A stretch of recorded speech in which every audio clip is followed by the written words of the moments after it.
ஒன்றுபட்ட எங்களுக்கு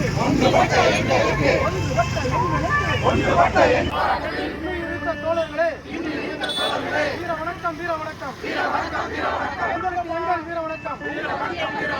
நீங்கள் காட்டிய பாதையிலே, போராட்ட பாதையிலே, உயர்த்தி பிடித்த கொடியிலே காலவிடும் நீங்கள் ஏற்றிய தீபத்தை அணையவிடும்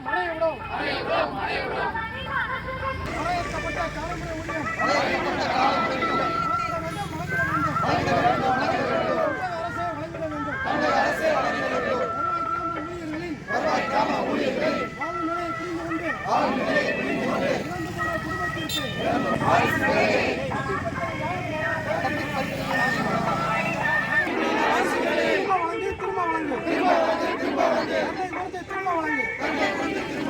ஆர்ப்பாட்டம் சொல்ல ஆர்ப்பாட்டம்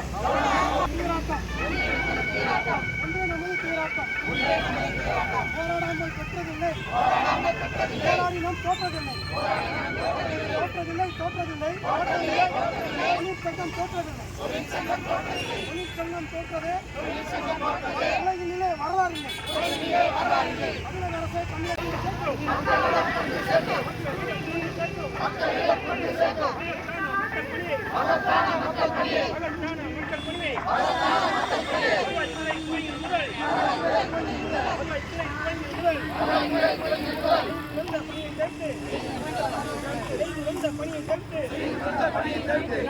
உதவியாளர்களை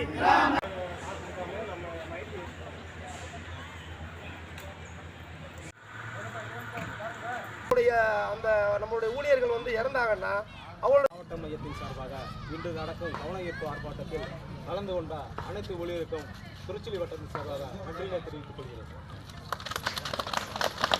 போராட்ட நிலைமைக்கு போனாத்தான் அந்த அரசு நம்மளை ஏறெடுத்து பார்க்குங்கிற ஒரு காரணத்தினால நம்ம இன்னைக்கு ஃபஸ்ட்டு நம்ம என்ன பண்ணுறோம், எடுத்த உடனே நம்ம ரெண்டா இதாக போகக்கூடாங்கிறக்காண்டி ஃபஸ்ட்டு நம்ம இந்த கவனத்துக்கு வந்து தெரிவிக்கிறக்காண்டி நம்ம மாநிலம் ஃபுல்லாக, மாவட்டம் ஃபுல்லாகவும், அந்த வட்டங்கள் ஃபுல்லாகவும் நம்ம என்ன வரோம்னா இன்றைக்கி ஒரு தமிழ்நாடு ஃபுல்லாக என்ன பண்ண போகிறோம்னா ஒரு இன்றைக்கி 5:45 ஒரு அரை மணி நேரம் வந்து நம்மளுடைய இதை வந்து கவன ஈர்ப்பாக வந்து நம்ம கொடுத்த எங்களுடைய இதை சொல்கிறதுக்காண்டி நாங்கள் இப்போ கூடி இப்போ பழையபடி நாங்கள் இதில் கலந்துருக்கோம். நாங்கள் சங்கம் ஒற்றுமை, வீர வணக்கம், வீர வணக்கம், வீர வணக்கம், வீர வணக்கம், வீர வணக்கம் செய்கின்றோம், வீர வணக்கம் செய்கின்றோம். உரிமை மீட்பு போராட்டத்தில், கிராம ஊழியர் போராட்டத்தில், மூன்று கட்ட போராட்டத்தில், இன்று ஈர்த்த தோழர்களே, வீர வணக்கம், வீர வணக்கம், வீர வணக்கம், வீர